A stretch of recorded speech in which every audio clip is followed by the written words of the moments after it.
La hecatombe que España sufrió en el siglo XIX no puede ser entendida sin haber analizado previamente los siglos anteriores.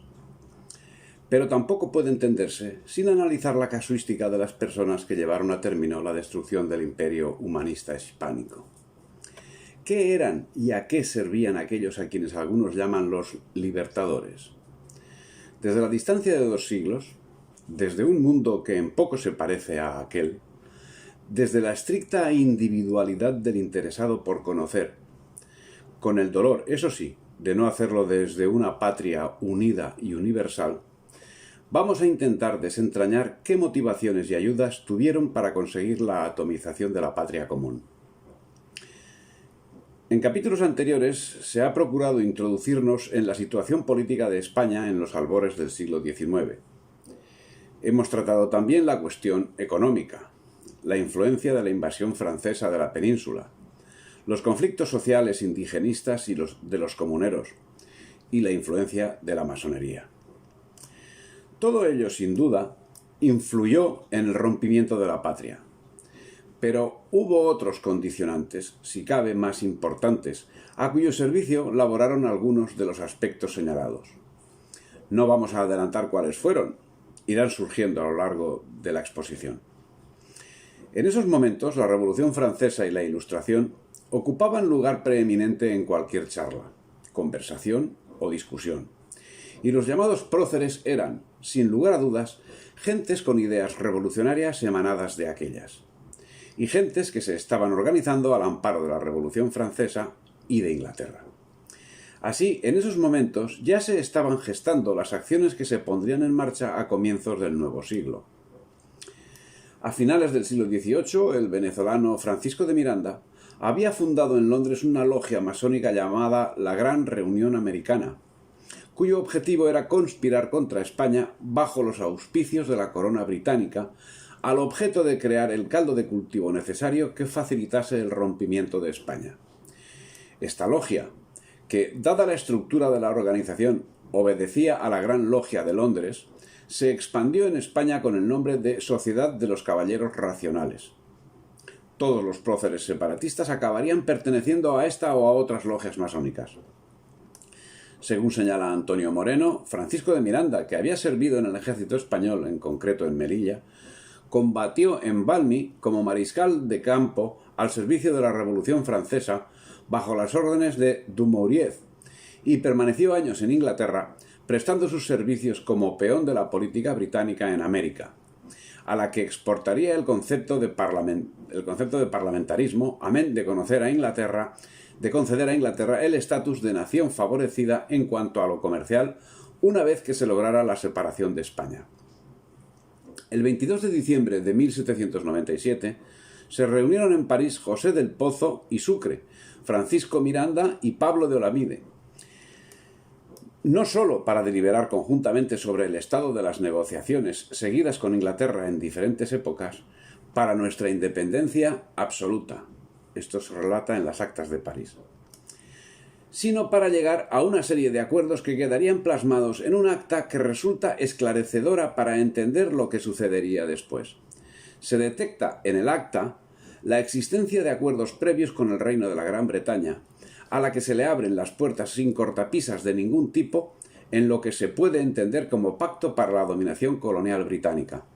El artículo primero del acta en cuestión señala: habiendo resuelto por unanimidad las colonias hispanoamericanas proclamar su independencia y asentar su libertad sobre bases inquebrantables, se dirigen ahora, aunque privadamente, a la Gran Bretaña, instándole para que las apoye en empresa tan justa como honrosa, pues si en estado de paz y sin provocación anterior Francia y España favorecieron y reconocieron la independencia de los angloamericanos, cuya opresión seguramente no era comparable a la de los hispanoamericanos, Inglaterra no vacilará en ayudar la independencia de las colonias de la América Meridional.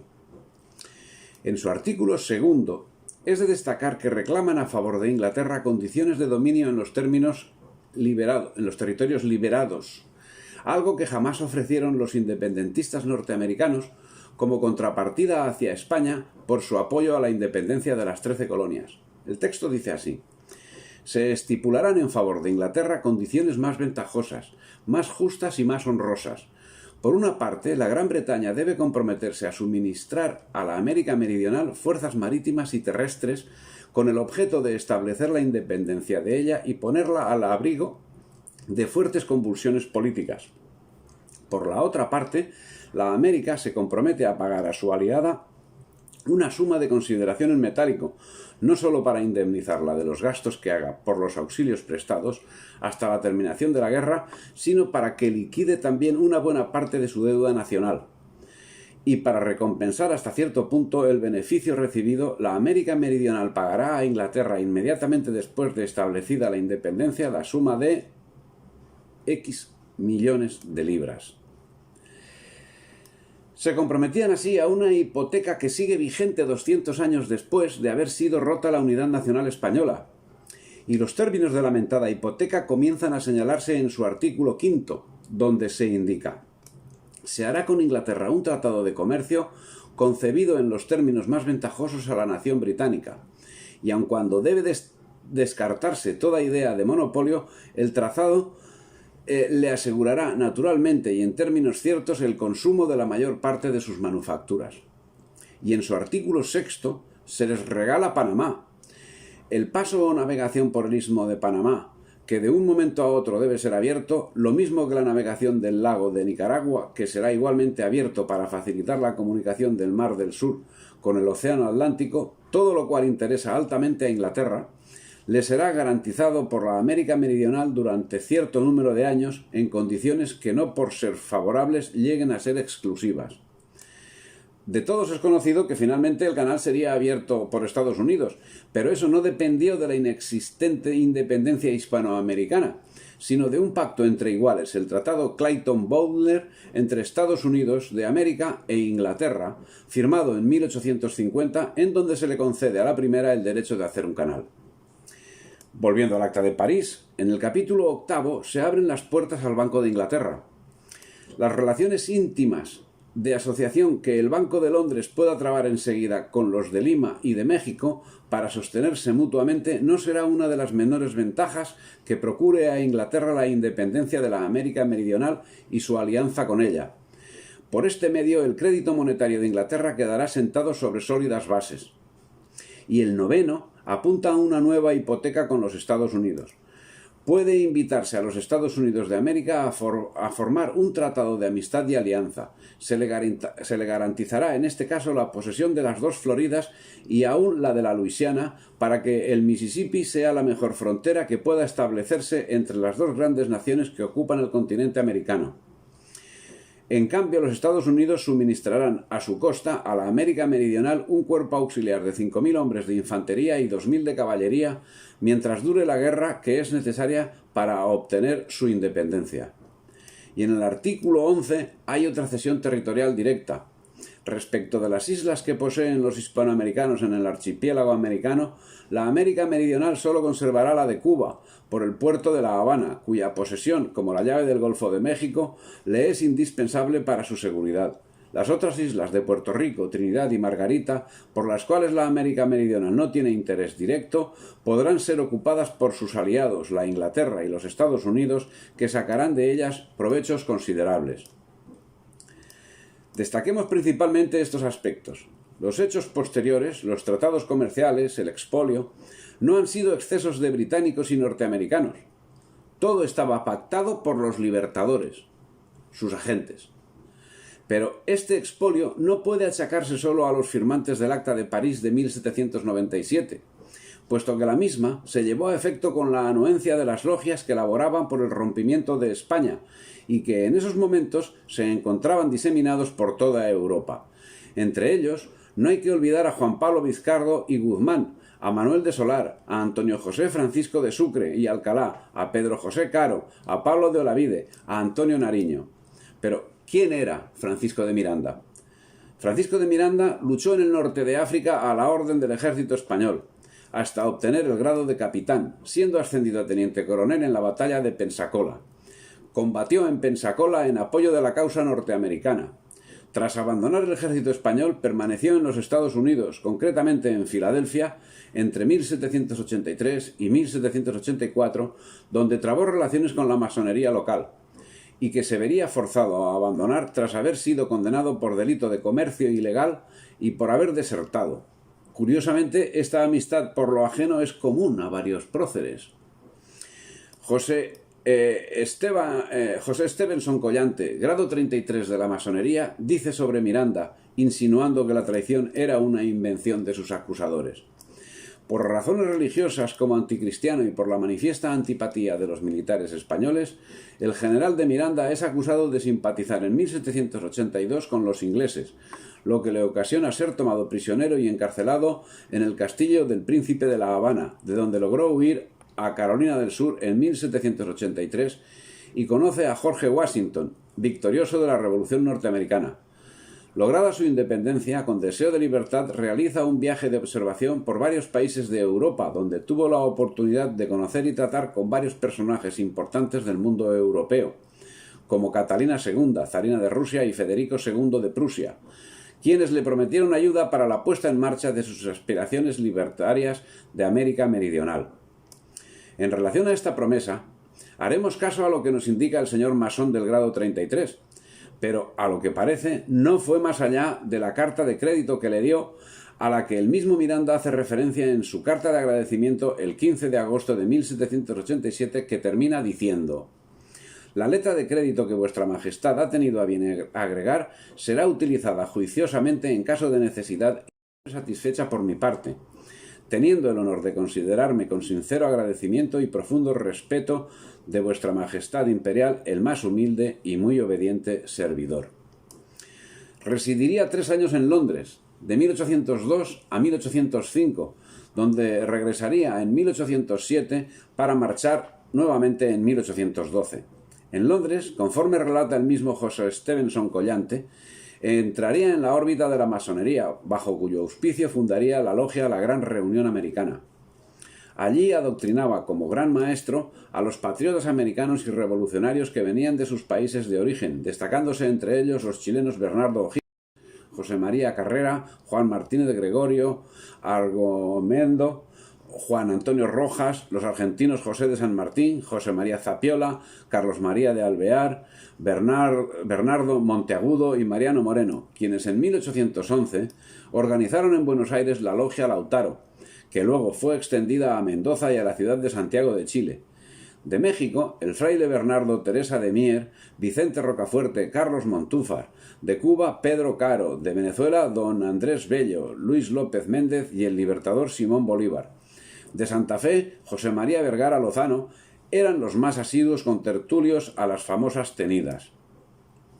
Allí tomarían contacto con alguien que le había precedido, el primero que en estas circunstancias y de forma manifiesta se presentó como enemigo del ser de España fue el jesuita Juan Pablo Izcardo y Guzmán, un personaje que, contando como católico, curiosamente fue muy bien atendido por la corte británica.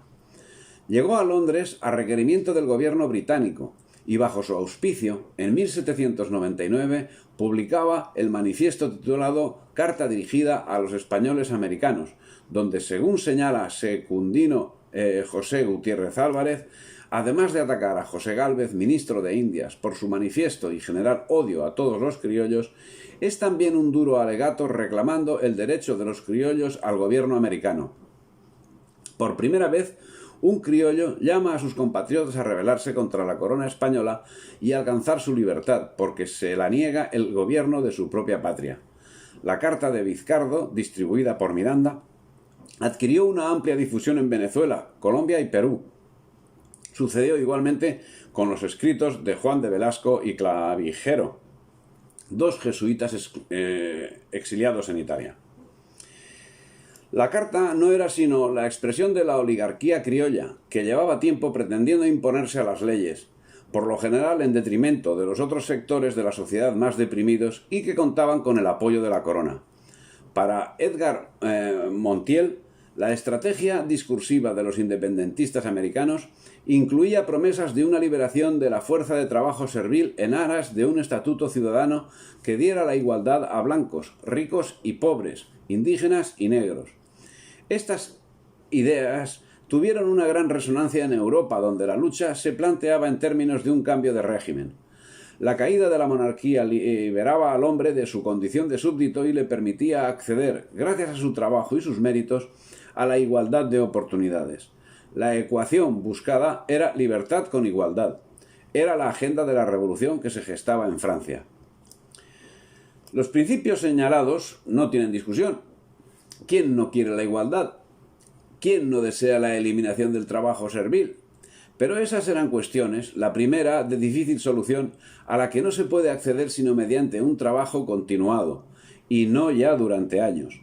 Y la segunda era una cuestión que por el condicionamiento del Imperio español nunca fue ni de lejos tan significativa como era en otros ámbitos, en especial en el mundo anglosajón, y que por la propia dinámica de los tiempos y con la necesaria intervención de las leyes, estaba en esos momentos existente, sí, pero en franca vía de extinción. A pesar de la importancia que tiene el asunto por tratarse de personas, no era un asunto capital. Sí lo había sido en el mundo anglosajón, que ahora estaba muy interesado en acabar con unos métodos esclavistas en los que siempre fue pionero. Pero no porque la filosofía humanista imbuyese de golpe las formas que venían aplicando, sino porque la revolución industrial exigía nuevos métodos de esclavitud en los que esa palabra había dejado de tener relevancia. Las pruebas del aserto las puede encontrar cualquiera que se interese en el trato dado al asunto a lo largo y ancho del Imperio Británico. Pero la independencia para la oligarquía criolla sí era de especial importancia, porque con ella podrían acceder a aquellos capítulos que las leyes salvaguardaban como exclusivos para los más desfavorecidos, porque no debemos olvidar que los gestores de la gran asonada americana fueron, con escasas excepciones, terratenientes criollos cuya principal diferencia con los administradores era su lugar de nacimiento y su vínculo económico.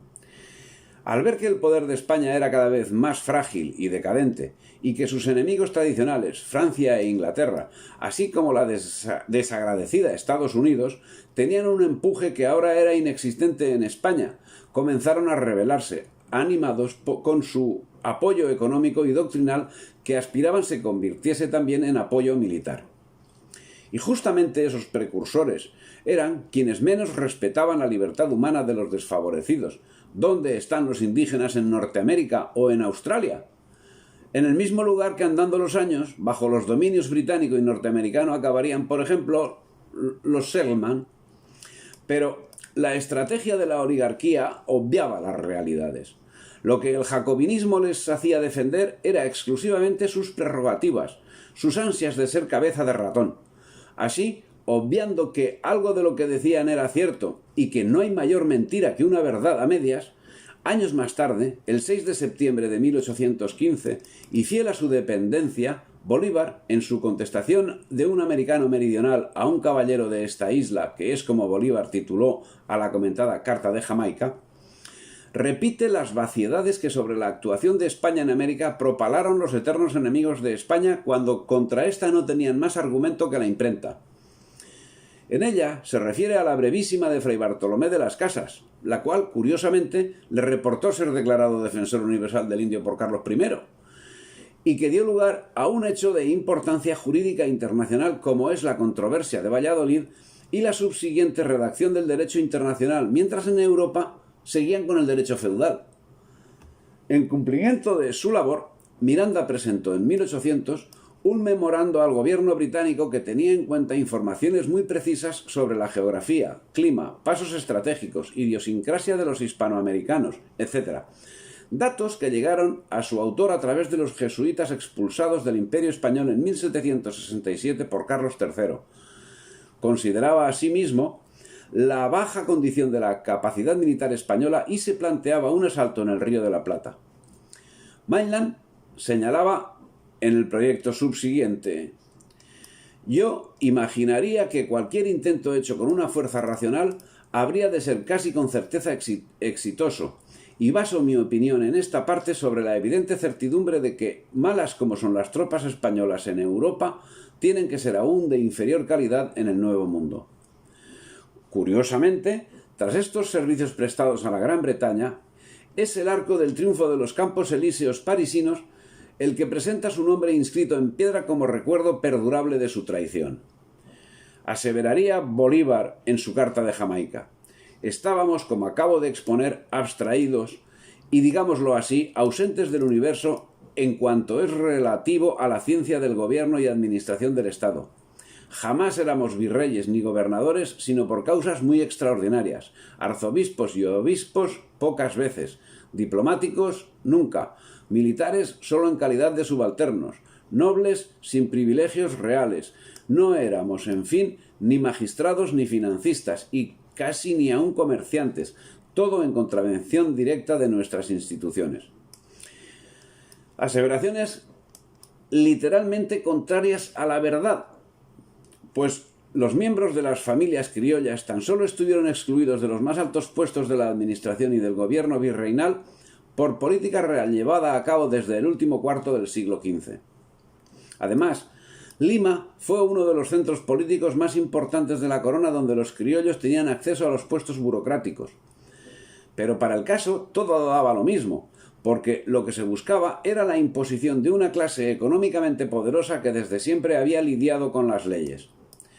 En los últimos momentos del reinado de Carlos IV, y a pesar de todo, cada plan era lógicamente estructurado en el marco de la monarquía hispánica. Señala Felipe Ferreiro que entre los criollos podían detectarse varias tendencias. Primera, partidarios de la supremacía de la ley y de su cumplimiento fiel como garantía esencial de la libertad. Este grupo sería el formado por los indianos adoctrinados en la metafísica revolucionaria de Rousseau y la enciclopedia. Esta tendencia nace entre nosotros, como en la península, en la segunda mitad del siglo XVIII. Es la de los doctrinarios y teóricos en auge después de 1810, desde Cádiz en España, desde Caracas, desde Bogotá, desde Santiago, desde Buenos Aires en Indias. Entre sus primeros propagandistas de América advertimos, para citar algunos nombres, a Nariño y a Cea en Bogotá, al español Rubín de Celis en el Río de la Plata, a José Antonio Rojas en Chile, a los españoles Enderica y Ramírez de Arellano en México, etcétera, etcétera. B. Partidarios de que los cargos de representación y gobierno en cada comarca o región recayesen en personas de los respectivos vecindarios. En esta tendencia, como en la anterior, no se hacen diferencias entre peninsulares y americanos. Existía despotismo de parte de la corona para los partidarios de esta corriente, cuando aquella llenaba los cargos públicos con hombres extraños al lugar, aun cuando estos resultasen gobernantes excelentes. Y la medida venía siendo aplicada desde tiempo de los reyes católicos en todos los reinos peninsulares y ultramarinos, con el claro objetivo de limitar la corrupción. C. Partidarios de que los cargos de representación y gobierno en cada comarca o región pertenecieran exclusivamente a los nativos de la misma. Esta tendencia, que a primera vista se nos presenta como un perfeccionamiento de la anterior, en realidad importaba un regreso. Era de sentido oligárquico. No todos los nativos, sino solo los nativos de origen español o españoles americanos se prometían sus ventajas. D. Partidarios de que los cargos de representación y gobierno de cada comarca o región solo se distribuyan entre indianos sin distinción de lugares de nacimiento o de vecindad. Elucubraciones. Pero en cualquiera de los casos, esas consideraciones pueden ser el germen de un movimiento separatista. Difícil conclusión. La caja de los truenos se abrió con la invasión francesa de la península, pero ya venía gestándose, como hemos visto con Vizcardo, desde tiempo atrás. Ya Francisco de Miranda había organizado en Londres un núcleo masónico que se encargaría de adoctrinamiento y sería la correa de transmisión de Inglaterra en el proceso separatista. La actividad de Miranda no era especulativa, sino que se materializaba en acciones concretas. Si el intento resultó fallido en el caso de Túpac Amaru, no sucedería lo mismo en adelante. Así, Rodolfo Terragno informa.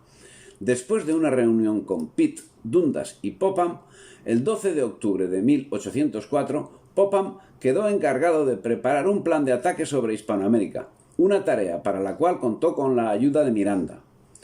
Además de desembarcos simultáneos en Nueva Granada y el Río de la Plata, ese plan incluyó una expedición a Valparaíso y Lima por una fuerza que debía llegar de India.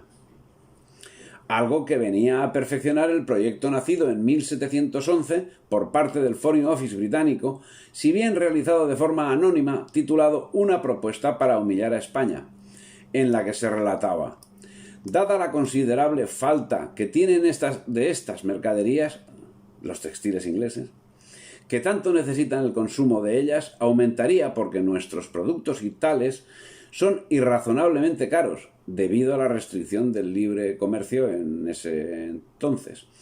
Por las razones ya mencionadas, y así los pobres y aun los comerciantes hacen uso de las telas de Quito para sus vestidos y solo los mejores usan géneros y telas inglesas. Pero si desde una vez nosotros podemos fijar nuestro comercio por el camino que yo propongo, directamente por Buenos Aires y a través del continente hacia el interior sin tener que pasar por Cádiz, con seguridad arruinaríamos en pocos años la manufactura de Quito. No ocultaban sus intenciones. Paralelamente ya comenzaban en América las actividades culturales, donde recalaron diversos personajes relacionados con la masonería. Al respecto, Pedro Pérez Muñoz señala: entre los emisarios que vinieron a la América fue un tal Monsieur Los Ríos, francés de nación y de profesión médico.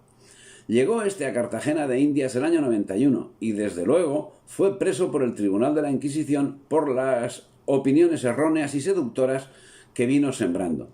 Puesto en libertad, siguió viaje a Santa Fe, donde formó escuela, y sus discípulos principales fueron Nariño, Cea, Cabal y otros que pasaron a España en partida de registro el año 93. Llegaron a la península y fueron puestos en libertad y aún premiados, porque ya encontraron en la corte jacobinos protectores y más en la piedad falsa y carácter blando y compasivo del gobierno. El marqués de Selvalegre, don Juan Pío Montúfar, hizo viaje desde Quito a Santa Fe en unión de los Espejos para alistarse en la cofradía francmasónica y, regresados a su patria, fraguaron el año 93 los pasquines y plan de rebelión. Y es que las actividades de las logias eran cada vez más intensas, extremo que queda reflejado en los archivos de la Inquisición, en los que queda manifiesta la certeza que autores como Juan Jacobo Rousseau, el abate Prat, el barón Montesquieu, Voltaire, Paine, Hume y Jeremías Bentham habían sido los maestros ideológicos de los libertadores, que habían sembrado conceptos y doctrinas sociales como el pacto social, la soberanía popular y la división de poderes y la teoría de la representatividad. En concreto, Simón Bolívar se mostraría ferviente seguidor de las doctrinas de todos ellos, aspecto que deja reflejado en sus escritos, entre los que es destacable el siguiente juicio por lo que lleva implícito. Vea usted lo que dice de Prat de la aristocracia en general, pues la británica está multiplicada por 1000, pues se halla compuesta de cuantos elementos dominan y rigen al mundo: valor, riqueza, ciencia y virtudes. Estas son las reinas del universo y a ellas debemos ligarnos o perecer. Eso lo dice en las obras completas, en la página 492. Estos valores serían perennes en los libertadores, siendo que, como señala Luis Corsi Otálora, durante el ensueño del Congreso de Panamá culminaría esta visión. El carácter británico y sus costumbres las tomarían los americanos por objetos formales de su existencia futura. Ya en 1781, Antonio Espejo se significaba como elemento subversivo, lo que le ocasionó conflictos jurídicos que lo retuvieron en Santa Fe de Bogotá, señala Germán Rodas Chávez. Llegó a Santa Fe de Bogotá en 1789. Permaneció en dicha ciudad hasta 1790. Durante ese tiempo desarrolló una fructífera relación con Antonio Nariño,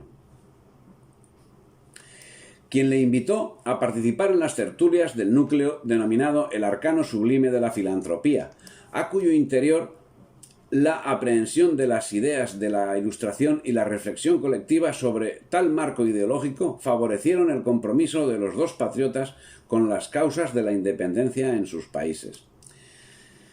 Y en 1793, Antonio Nariño traducía los principios de la Revolución Francesa.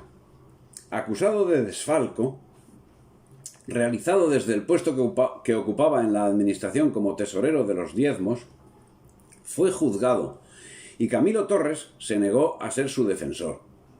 Condenado a embargo y exilio, consiguió escabullirse con ayuda de los hermanos masones hasta llegar a Cádiz, desde donde partió a París y a Londres.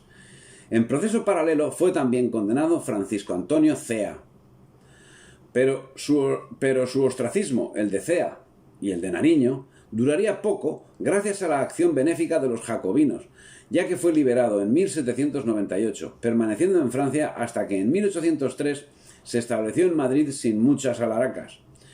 Hasta que en 1808, con la invasión napoleónica, se manifestó ardiente partidario de José Bonaparte, durante cuyo reinado fue nombrado prefecto de Málaga, mientras Nariño logró escapar también por los mismos métodos y regresó a Colombia en 1797, desde donde colaboró con los británicos. Las acciones separatistas ya menudeaban en estos momentos. Algo tuvieron que ver los intentos británicos de invadir el Río de la Plata. El 14 de octubre de 1804 se reunía Miranda con Melville y Popham en Londres para tratar de la invasión que debía acometerse contra Hispanoamérica, quedando Miranda señalado como jefe de las fuerzas que debían invadir Venezuela, y con grado de general británico, siendo Popham el encargado de acometer Buenos Aires. El propio Miranda intentó la invasión de Venezuela en 1806 al frente de una fuerza armada que zarpó de Estados Unidos, y en la isla de Granada recibió el apoyo de Frederick Maitland, primo de Sir Thomas, y curiosamente gobernador de la isla. Posteriormente también recibió el apoyo del almirante Thomas Cochrane, el mismo que posteriormente sería responsable de la armada británica que condujo a San Martín en la toma de Perú. Y confirma Daniel O'Leary, el asesor personal británico de Bolívar. El 24 de julio de 1806 se dio a la vela la expedición compuesta de 15 buques con 500 voluntarios y en la mañana del 2 de agosto desembarcaron en la vela de Coro. Al día siguiente se emprendió la marcha sobre Coro, capital de la provincia del mismo nombre, que fue ocupada sin oposición por haberla evacuado, retirándose al interior las autoridades españolas con cerca de 250 milicianos que formaban la guarnición, al saberse la aproximación de los patriotas. Los habitantes principales de ambos sexos desampararon también la ciudad y siguieron el movimiento de las tropas. El fracaso de esta expedición es otra prueba de que la América del Sur no estaba preparada para la independencia y de que la gran masa del pueblo era afecta al gobierno real. Debe también tenerse en cuenta que la franca protección del gobierno británico daba a la expedición influjo y peso moral. Ante semejante resultado, Miranda salió huyendo junto a su protector Cochrane para pasar seguidamente a residir en Inglaterra. El miércoles 25 de junio de 1806, Beresford y Popham desembarcaron en las costas de Quilmes. Tomaron Buenos Aires sin apenas lucha. El Times del 15 de septiembre de 1806 proclamaba: mediante nuestro éxito en La Plata, donde un pequeño destacamento británico ha tomado una de las mayores y más ricas colonias de España, Bonaparte debe estar convencido de que nada sino una rápida paz puede impedir que toda Hispanoamérica le sea arrebatada a su influencia y puesta bajo la protección del Imperio Británico. ¿Hacia qué región del mundo habitable podría él mirar entonces en busca de barcos, colonias y comercio? La verdad es que la generosidad británica no podía sufrir menoscabo, por lo que en breves fechas se transportaba a Gran Bretaña los productos de su comedimiento. 1.086.000 dólares, equivalentes a 30 toneladas de plata. El total de la captura hace unos 3.500.000 dólares. Un francés al servicio de España, Santiago de Liniers, el vasco Martín de Alzaga y el criollo Juan Martín de Pueyrredón comenzaron pronto la reconquista, que duró 48 días. El 12 de agosto eran expulsados los ingleses, pero Beresford y los oficiales fueron enviados a Luján, Córdoba, San Luis y Santiago de Estero. Tuvieron libertad de movimientos, lo que les permitió seguir conspirando con los representantes de Francisco de Miranda, en concreto con Saturnino Rodríguez Peña y Manuel Aniceto Padilla, este último agente británico, quienes le propusieron liberar a los británicos y que Inglaterra se convirtiese en garante de la independencia, lo cual, detectado por Liniers, significó que Beresford y Pack fuesen desterrados a Catamarca, de donde fueron liberados gracias a la traición de Rodríguez Peña y de Padilla. A lo que parece, y según señala Rodolfo Terragno, Rodríguez Peña recibiría una asignación del general Viteloque y una pensión del gobierno británico.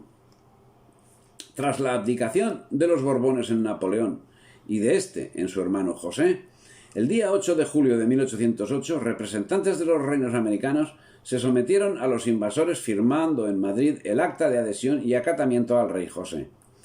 Encabezado a la representación, el conde de Casa Valencia y Francisco Antonio Cea fue el encargado de dirigir un discurso a José Bonaparte, en el que decía: «Los representantes de vuestros vastos dominios de América, no contentos con haber tributado a vuestra majestad en unión con la metrópoli el homenaje debido a su soberanía, se apresuran a ofrecerle el de su reconocimiento por el aprecio que vuestra majestad ha manifestado hacer de aquellos buenos vasallos en cuya suerte se interesa tan vivamente, de cuyas necesidades se ha informado y cuyas largas desgracias han conmovido su corazón paternal. Olvidados de su gobierno, excluidos de los altos empleos de la monarquía, privados injustamente de la ciencia y de la ilustración, y por decirlo todo de una vez, compelidos a rehusar los dones que les ofrece la naturaleza con mano liberal, ¿podrían los americanos dejar de proclamar con entusiasmo una monarquía que los saca del abatimiento y de la desgracia, los adopta por hijos y les promete la felicidad? No, señor. No se puede dudar de los sentimientos de nuestros compatriotas los americanos, por más que los enemigos de vuestra majestad se lisonjean de reducirlos. Nosotros nos haríamos reos a su vista. Todos unánimes nos desconocerían por hermanos y nos declararían indignos del nombre americano si no protestáramos solemnemente a vuestra majestad su fidelidad, su amor y su eterno reconocimiento». ¡Ole los libertadores! Y parece que esos eran los sentimientos auténticos, a juzgar por su trayectoria. Completada la fragmentación de España, a Francisco Antonio Cea le tocó establecer las relaciones entre la República de Colombia y los reinos de Inglaterra y de Francia, como plenipotenciario de Colombia en aquellas naciones, y murió en Bath, Inglaterra, el 22 de noviembre de 1822. Fiel servidor del Imperio Británico, destilaba un odio irracional hacia España. Decía Antonio Cea: «No, ya no puede haber ninguna relación entre la España y la América. Un odio eterno nos separa, y el cielo y el infierno se unirían primero que nosotros. Todos los desastres, todos los crímenes de la conquista están presentes a mi imaginación. ¡Oh memoria! ¡Oh día de maldición aquel en que concedí la más generosa hospitalidad a esa miserable aventurera que apenas recostada en mis brazos sacó del seno su pérfido puñal y me cubrió de heridas para robarme el oro que yo le prodigaba y hacerse la señora de mi casa, en que la infame era recibida como amiga! Caciques, todos los soberanos, todos los príncipes de un mundo y sus esposas y sus tiernos hijos degollados, jefes, sacerdotes, magistrados, todo muere. 12 millones de hombres expiran bajo el cuchillo español». Argumentaba sin rubor la fantasía de la leyenda negra contra España y afirmaba que las relaciones de España y América se rompían para siempre, ya que todo lo destruye la mutua desconfianza entre pueblos que jamás volverán a estimarse. Y hacía referencia a lo que había llegado a sus protectores británicos a América: el mercantilismo, con una afirmación presentada como pregunta: ¿por qué razón una inmensidad de producciones destinadas a engrandecer el imperio del comercio, una creación entera que pertenece al género humano, ha de permanecer entre las manos imbéciles de la ignorancia y de la avaricia? La inteligencia, según él, se encontraba en la colonización, como se deduce de los argumentos con los que adulaba a quienes acabarían siendo los únicos beneficiarios de la destrucción de la patria. Decía: ¿se aumenta rápidamente mi población? Rápidamente se aumente vuestra industria, de que ella necesita. ¿Se benefician nuestras minas en mi territorio? Nuevas fábricas se levantan en el vuestro. ¿Se descubren en mis vastas selvas nuevas producciones que exportar? Nuevas casas de comercio se establecen en vuestras populosas ciudades y vuestras artes hacen nuevos progresos con sus nuevas aplicaciones. Si mis hijos adelantan en la civilización, que multiplica a un tiempo los agrados y las necesidades de la vida, los vuestros, adelantan en perfección y en inventos para satisfacer el gusto y estimular el lujo con la novedad. ¿Y qué será cuando una partícula del áurea celestial que rodea el Instituto de París, la Real Sociedad de Londres y otros altares del genio brille sobre los Andes y derrame en aquel hemisferio la beneficencia y la luz de las ciencias y de las bellas artes? No será ya solamente el mundo de Colón, será el mundo de Jussien, el mundo de Cuvier, el mundo de Raoult, el mundo de la Cepede. ¿Será la interpretación del odio la que excluya para siempre el comercio español de nuestro continente? Perezca el hombre del primer americano que no retrocediese de horror a la vista de vuestras telas espantosas y de vuestros vinos mezclados con la sangre misma de nuestros padres y de nuestros maestros. Que esta idea se grabe profundamente en nuestra imaginación, que se transmita a nuestra posteridad y haga eterna la aversión a cuanto siquiera tocare vuestras manos asesinas. El odio que Cea sentía hacia España solo podía proceder de la influencia británica. Si tantos horrores y maldades no pueden leerse sin indignación y sin un secreto deseo de ver exterminada una raza tan perjudicial al género humano, ¿qué efectos no habrán producido en los mismos pueblos oprimidos y pueblos extremadamente irritables, dotados de una imaginación ardiente y penetrados de la justicia y de la importancia de su causa?